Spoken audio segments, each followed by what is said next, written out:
What is up everyone, Nick here, and in today's video I'm going to be showing you guys how to make your very own light up leather jacket. Now whether you're a fan of Tron, Cyberpunk, or maybe you just think that lights and clothes look cool, which I don't blame you for, this video is for you. This DIY project is very low entry because number one, it requires no soldering, and number two, it requires no coding. And yet this thing is jam-packed with a bunch of super cool features. For example, since this is an RGB LED strip, this means we can change the color of the jacket. And not only can we change them, we can actually do that wirelessly via a Bluetooth app. So if I just grab my phone and click on this button here, it'll change to red, and we can even select different animations. So if I click on this, we can get a rainbow effect on our jacket with the simple click of a button on our phone. So in this video, I'm going to be showing you exactly what I did to make this, and I'm also going to be showing you guys how I made this super neat necklace. This is actually Sam Flynn's memory chip card from Tron Legacy, and I had this SLS printed by PCB Way, the sponsor of this channel. Now, if you don't know it already, PCB Way is the industry leader when it comes to PCB manufacturing and 3D printing solutions. From custom circuit boards to innovative 3D printed prototypes, PCB Way offers unparalleled quality, fast turnaround times, and competitive pricing. But more on them later on in the video. So let me just switch this back to white. There we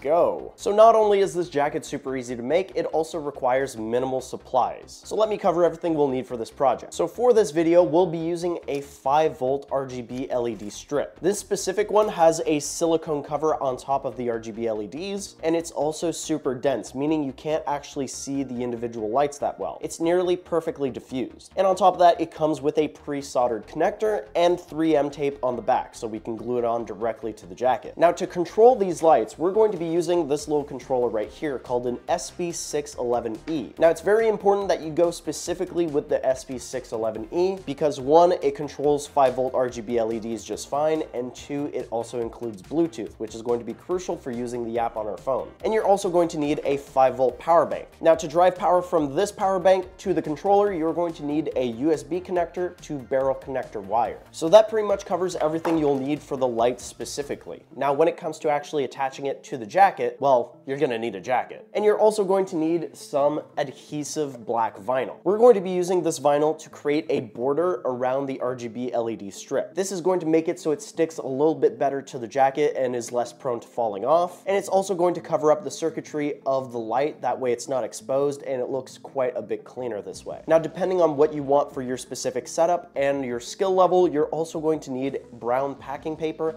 and a clothing iron. We're going to be using it to gently melt the vinyl so that it takes on the texture of the jacket and blends better with it. Now for cutting the vinyl, you'll also need a cutting mat, a ruler, and an X-Acto blade. So the very first step of this project is going to be cutting out our vinyl. We're going to be cutting out 2 separate strips of U-shaped vinyl pieces. Now the U-shape is because we're going to be cutting out a slice inside of our vinyl strips for the RGB light to poke out. So instead of cutting one big vinyl strip and cutting out the hole in the middle, we're actually just going to be cutting 2 U-shaped pieces that can overlap on top of the RGB strip. That way it doesn't matter how long or how short we make our RGB strip, we're going to be able to adjust accordingly as we place our vinyl on top of the RGB strip. Personally, I made my strips 28 millimeters wide, that way it's perfectly divisible by 2, and I made the cut in the center of the strips 5 millimeters wide, which is the width of the lights on the RGB strip. And I also started that cut about 12 millimeters away from this edge on the strip. That way the RGB strip would be perfectly centered with all of the vinyl. But you can make it as wide or as narrow as you want, as long as it covers the RGB strip. So once we have our strips cut out, we can take out our RGB strip and figure out where we want to place it on the jacket. Once we've cut it to length, I'll remove the backing for the 3M tape and slowly stick it onto the jacket, making sure to firmly press it onto the jacket so it really sticks on there. Now this is very important. We want to make sure that the light that we stick onto the jacket is on the same side that has an inner chest pocket. That way we can just route all the wires coming from the RGB strip down into the pocket where we have the controller and the power bank. Now once the light is installed, the only real modification we need to make to the leather jacket itself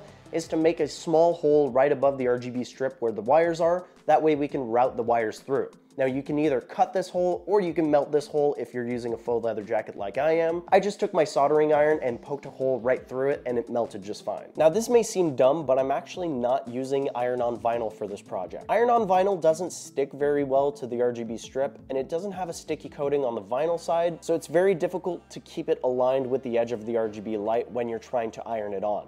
But if you can successfully do it, and I highly recommend you try to do it because that would be best for this project, then go right on ahead. I highly recommend you use a scrap piece of faux leather, like what they usually include on the inside of the jackets near the collar, to test out how hot you want to make your iron and how long you want to keep pressure on the vinyl. I'm only lightly melting the vinyl enough that it takes on the texture of the faux leather and the PCB, but not enough that it actually damages the vinyl or leaves marks. Now we can grab one of our U-shaped vinyl pieces and slowly peel the backing off to apply it to our jacket. Make sure that you do this carefully and that the edge of the vinyl lines up with the edge of the light, that way we cover the strip perfectly. Repeat the same process on the opposite side with the other vinyl strip, and we can apply pressure to all of our vinyl before we begin ironing. Now here comes the fun part. We're going to grab our piece of brown packing paper and lie it directly on top of the jacket and the edge of the RGB strip.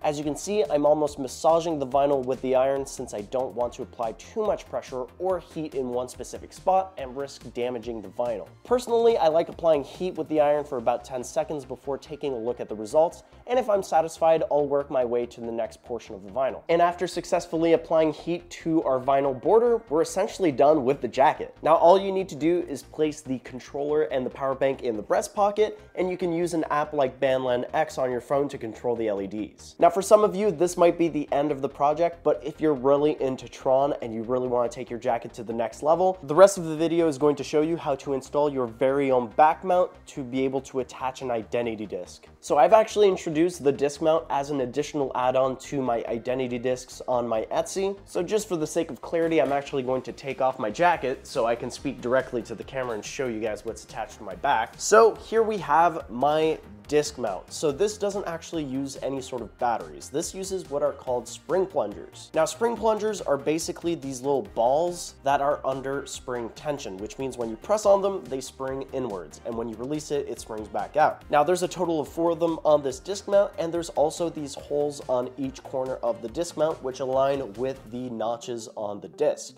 Now when you press it in, it locks into place and it doesn't twist side to side, and now it's perfectly fitted and it stays on really well. And you can install these disc mounts to pretty much anything you want because the disc mounts are actually attached with these button snaps. So when you buy a disc mount like this from my Etsy, it'll also include this stencil. Now this stencil can be used to place the button snaps on your clothing in the correct position. I actually have one cut out right here. So you want to make sure that your buttons are actually aligned in a T shape and not in an X shape like this. You want to make sure that it's perfectly vertical and horizontal. Also, I should mention that the disc mount is only compatible with this specific type of identity disc. It's not compatible with the Bluetooth speaker disc you can get from Disney World. Let me show you actually. Here we go.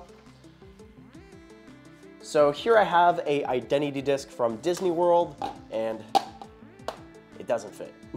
I might end up making an alternate version of this that is specifically meant to work with the Disney World discs, but we'll see about that. So with all that out of the way, let me show you guys how to actually install the button snaps on the jacket. First step is going to be determining where you want to add the snap fasteners on your jacket. So we're going to take the template and align it as best as we can on the back of the jacket. Once it's placed where we want it to, we're going to grab some sort of Sharpie. I recommend using a silver one, and we're going to fill in these 4 holes. Now we're going to remove the stencil, make sure it looks good, and if we're happy with it, we're going to add holes in the jacket. You can either use a soldering iron to melt through the faux leather like I did, or cut it by using an X-Acto knife or a fabric punch tool. Now you're going to take the flat end of the snap fastener and feed the cylinder bit through the hole in the jacket. Lie the jacket down on the table and place the other half of the button on top. Now you're going to get yourself a 201 tool press for these 3/8 inch buttons along with a hammer. You can get these tool sets with any 3/8 inch snap button sets. They're readily available for cheap on Amazon, and it'll get you plenty of spare buttons to practice on and replace if the need ever arises. Now firmly grip the snap tool and feed it in the hole of the cylinder, and use your hammer to shear the metal so that it folds over the other half of the button